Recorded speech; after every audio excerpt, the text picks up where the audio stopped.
Okay, so at the moment the cluster is processing in Sydney, and we can tell because it's cluster A here, and there is actually a second cluster, cluster B, that is currently not processing the system. And we can see the intelligent routes are still working for the user segments here. I'll just restart this up.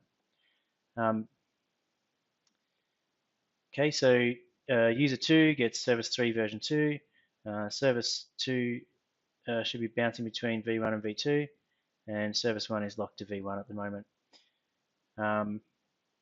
Might just switch service 1 over to V2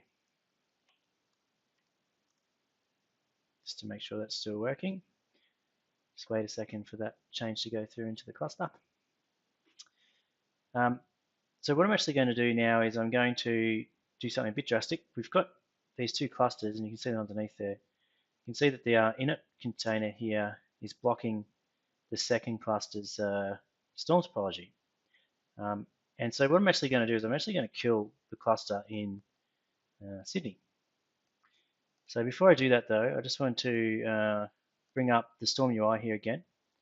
And so here we have the Sydney storm topology, and it's running. So I'm just going to go back here.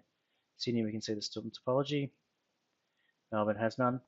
So when I kill the cluster, we'll see this init container be let through. So let's just go and kill this cluster. Okay, I'm going to kill Sydney. So this is a pretty nasty command to run there. So what we'll see here is we're actually seeing this stuff over here terminate. And after a second, it will have done enough damage to the cluster that the heartbeat service gets affected, and Sydney and Melbourne will pick that up, and it will allow the container to launch. So you can now see that the containers let go, and the Melbourne version of the storm topology is now being deployed. It's currently running and deploying it. Once that says complete, it will be deployed into the cluster and booting up. Should only take a second. So that's completed there. So if we go into the Storm UI, we'll see that the topology is now sitting in Melbourne over here. This guy will be gone, so that cluster's been deleted, so we can't refresh that anymore. And after a second, what we'll see here is that running through the pipe and it's catching up, is coming from cluster B.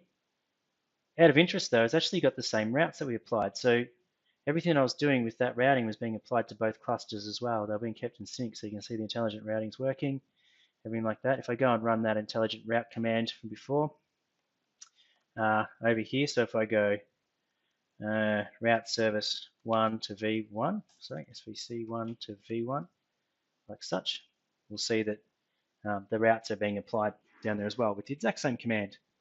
And so the idea is that you can keep both clusters in sync and have them sitting there ready to go in case of a disaster scenario.